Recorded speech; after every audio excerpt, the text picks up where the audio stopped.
ఆనూరమర్దనం దేవకీ పరమానందం కృష్ణం వందే జగద్గురుం.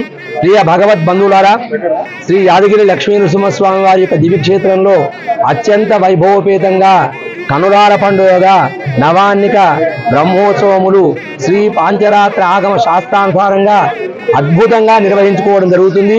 నిన్నటి రోజున ఉదయం మత్స్యావతారం, సాయంకాలం శేషవాహనంపై లక్ష్మీ నరసింహ స్వామి వారు ఊరేగారు. ఈరోజు ఉదయం విశేషమైనటువంటి బాల ముకుందుడు వతపత్రంలో శయనించినట్టుగా మనందరికి కూడా దర్శనమిచ్చి మనందరినీ కూడా తరింపజేశారు. పదారవిందేన ముఖారవిందం పటస్య పత్రస్య పుటేశయానం బాలం ముకుందం మనసా స్మరామినట్టుగా తన యొక్క చేతుల ద్వారా పాదాన్ని తీసుకొని స్వామివారు తన యొక్క వదనం ముందు ఉంచుకోవడమే మనందరికీ తెలిపినటువంటి అవతారం. స్వామి మనం భక్తులందరం కూడా స్వామి యొక్క పాదాలను ఆశ్రయిస్తాం. ఆ పాదాలలో భక్తులు ఇచ్చినటువంటి సమర్పించినటువంటి ఆ యొక్క నమస్కారం ఎంత మధురంగా ఉంటుందో అని చెప్పేసి స్వామివారు ఈరోజు మనకు సన్నివేశాన్ని చూపించడమే మనకు అద్భుతమైనటువంటి విశేషం. నా భక్తులే నాకు ప్రీతికరమైన వారు అనేటువంటి చెప్పేటువంటి అవతారమే ఈ బాల ముకుందుడు. అలాగే స్వామిని వేదాలు ఆశ్రయించుంటారు. అలాంటి వేదాలన్నీ కూడా పాదాలలో ఆశ్రయించుంటాయి కాబట్టి అలాంటి పాదాలే శరణ్యం అని చెప్పి చెప్పడమే భగవంతుని యొక్క మనకు చెప్పినటువంటి యొక్క అవతార విశేషం. అలాంటి బాలముకుంది మనం దర్శించినట్టయితే సంతానము ఆరోగ్యం కూడా అయితే మంచి ఆరోగ్యాన్ని ఇస్తారని చెప్పేసి మనకు భగవంతుడు ఈ అవతారంలో మనకు చూపించారు. భక్తులందరూ కూడా ఈ యొక్క బాలముకుందుని వడపత్ర శయనంలో ఉన్నటువంటి కృష్ణ పరమాత్మను ధరించి స్వామి యొక్క అనుగ్రహానికి పాత్రలు అవుదురుగాక. స్వస్తి సమస్త మంగళాని భవంతు.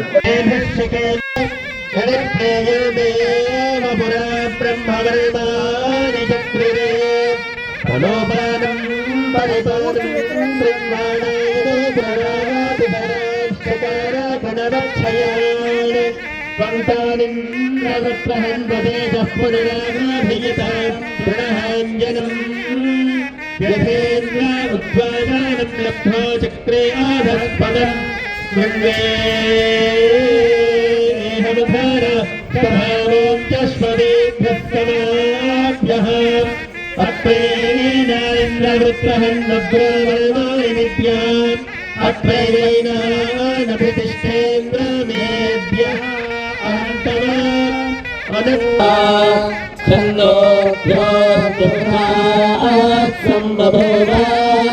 సరేంద్రో మేధయా ప్రణోతో అమృతస్య దేవధారణో భూయాసం శరీరం మే వికర్షణం జిహ్వా మే మధుమత్తమా కర్ణాభ్యాం భూరిశ్రవం బ్రహ్మణః కోశాది మేధయా విహితః సముద్రమస్యంగ నిర్యాణ మంత్రం సర్వైశ్వర్యైకమంత్రం వ్యసన భుజగ సందష్ట సంత్రాణ మంత్రం జిహ్వే శ్రీకృష్ణ. భగవద్ బంధువులారా, శ్రీ లక్ష్మీ నృసింహస్వామి వారి యొక్క దివ్యక్షేత్రంలో అత్యంత వైభవంగా అంగరంగ వైభవోపేతంగా నవాన్నిక దీక్షాపూర్వక బ్రహ్మోత్సవములు విశేషమైనటువంటి అలంకరణతో దేదీప్యమానంగా విరాజిల్లుతూ స్వామివారు ఉదయం సాయంకాలం అనేక రకములైన పుష్పమాల చేత ఇందుగల రంగులేడనట్టుగా ప్రతి అవతారంలో నేనే అన్నట్టుగా స్వామి ఉదయం సాయంకాలం భక్తులందరూ కూడా వివిధ రూపాలలో మనకందరికీ దర్శనమిస్తున్నారు. ఈరోజు అత్యంత విశేషమైనటువంటి బాలం ముకుందం మనసా స్మరామి అన్నట్టుగా సాక్షాత్తు ఆ పరమాత్మ యొక్క లీలను మనం వర్ణించతగినటువంటివి కాకుండా ప్రతి దాంట్లో కూడా వారి సన్నివేశం మనకు ఆనందమయంగా కనపడుతుంది. ఈరోజు స్వామి వటపత్రశాయిగా మనందరూ కూడా దర్శనమిస్తున్నారు.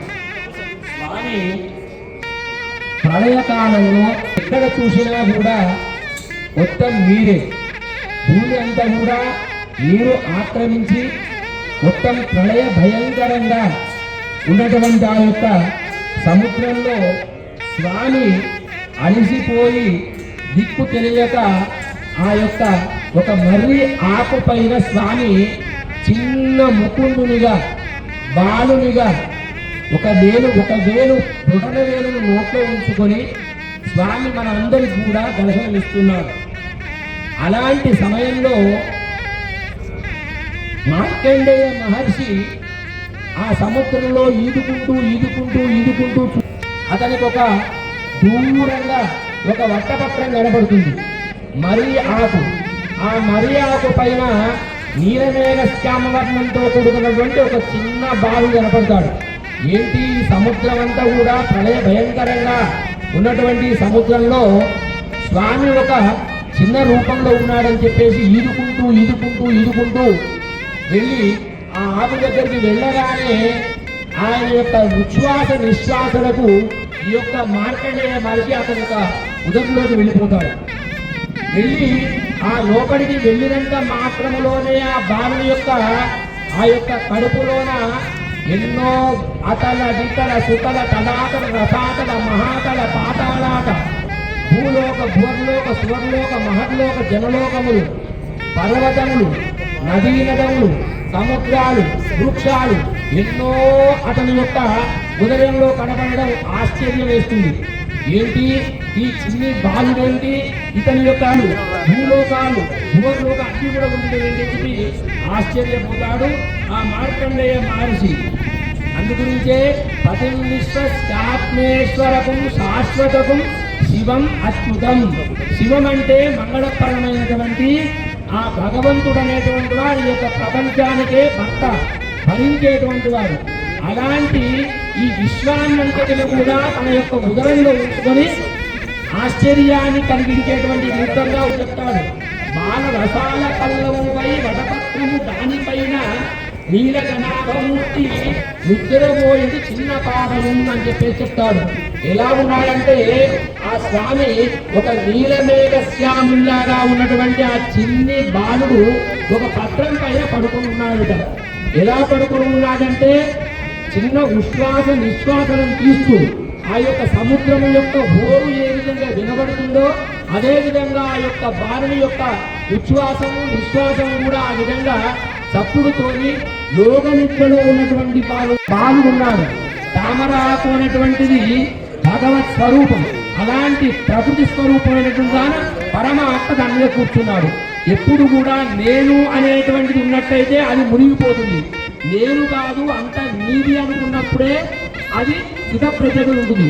అందుకుంటే భగవంతుడు మనకు చూపించేది అంటే నీకంటే గొప్పనైనటువంటిది ఒకటి ఉంది, నీవు కాదు, నీవు నావానివి అనేటువంటి చూపించడం కొరకే ఆ పరమాత్మ వటపత్రం మీద ఇక్కడికి వచ్చేసేసి తను పవనింపు చేసేసి నాయన చూడరా ఈ తామరాకు మీద కూడా నేను ఉంటాను, బ్రహ్మాండంగా పెద్ద పర్వతంలాగా ఉన్నా నేను భరిస్తాను. చిన్న ఒక తామర మర్రి వృక్షం యొక్క గింజ ఏ విధంగా ఉంటుంది అయితే అణువులో పరమాణు లాగుంటుంది మర్రి వృక్షం. కానీ ఆ విత్తనం కనుక భూమి మీద వేసినట్టయితే అత్యంత వరవృక్షం లాగా తయారవుతుంది. ఆ గింజను చూసినప్పుడు మనం ఏమితో నలిపేస్తే నలిపిపోతుంది.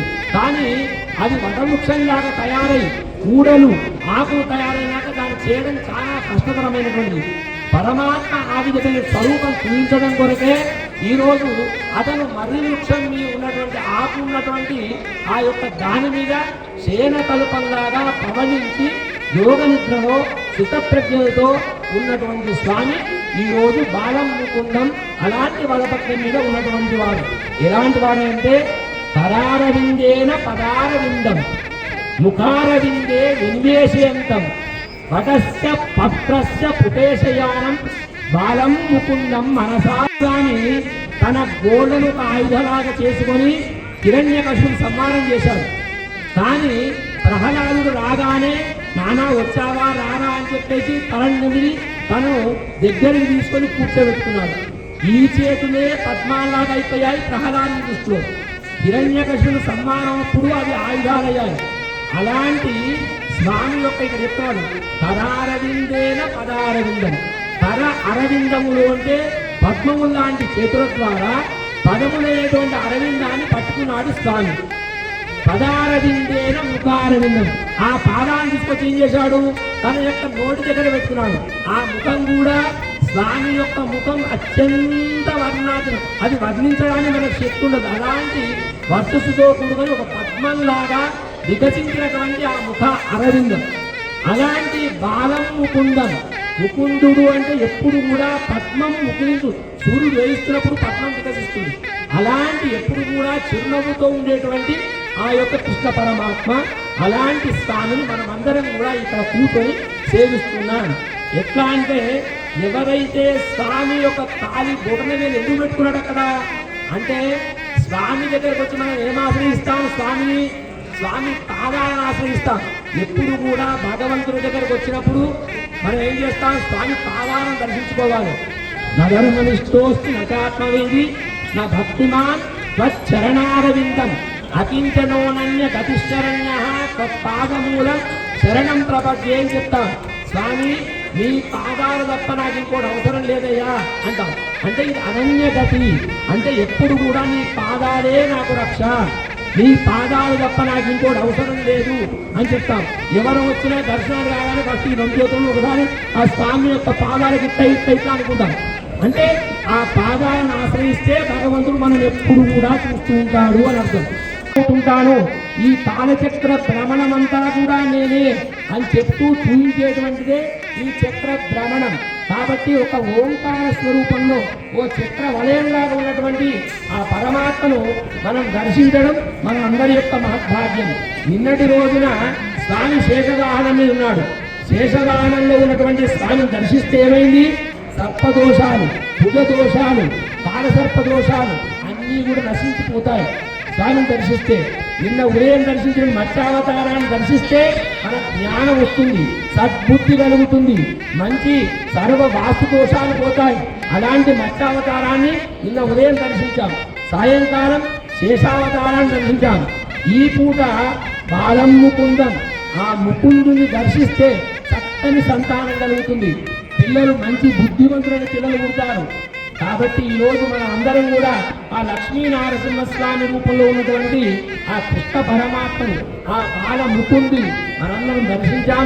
మనకు చక్కని ఆరోగ్యాన్ని, ఆనందమైన జీవితాన్ని, మంచి సంతానాన్ని కలిగింపజేయగా అని ప్రార్థిస్తూ స్వస్తి సమస్తంగా అని భగవంతుడు.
కంసచానూరమర్దనం దేవకీ పరమానందం కృష్ణం వందే జగద్గురుం ప్రియ భగవద్ బంధువులారా, శ్రీ యాదగిరి లక్ష్మీ నృసింహస్వామి వారి యొక్క దివ్యక్షేత్రంలో అత్యంత వైభవపేతంగా కనులార పండుగగా నవాన్నిక బ్రహ్మోత్సవములు శ్రీ పాంచరాత్ర ఆగమ శాస్త్రానుసారంగా అద్భుతంగా నిర్వహించుకోవడం జరుగుతుంది. నిన్నటి రోజున ఉదయం మత్స్యావతారం, సాయంకాలం శేషవాహనంపై లక్ష్మీనరసింహస్వామి వారు ఊరేగారు. ఈరోజు ఉదయం విశేషమైనటువంటి బాల ముకుందుడు వటపత్రంలో శయనించినట్టుగా మనందరికీ కూడా దర్శనమిచ్చి మనందరినీ కూడా ధరింపజేశారు. పదారవిందేన ముఖారవిందం పటస్య, తన యొక్క చేతుల ద్వారా పాదాన్ని తీసుకొని స్వామివారు తన యొక్క అధరం ముందు ఉంచుకోవడమే మనందరికీ తెలిపినటువంటి అవతారం స్వామి. మనం భక్తులందరం కూడా స్వామి యొక్క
आधा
विश्व इद्वीदुः समाने अहन्तिरावत्यगोहनातिरत्य यज्ञम् मदो नाम मिक्षतम् तस्माचापतीरुषो अश्विना युवम् दोषास्तन्वाम् सूरे देतारो हत्रथम् तिष्णो अश्विना दिव्यानि देशजास्कृत्वा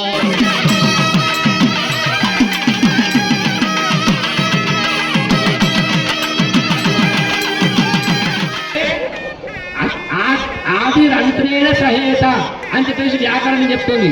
ఎప్పుడు కూడా ఓం అన్నప్పుడు మళ్ళీ చుట్టూ గుండ్రంగా తిరుగుతుంది. నేను ఎప్పుడు కూడా ఒక వలయాకారంలో ఉండేటువంటి వాడిని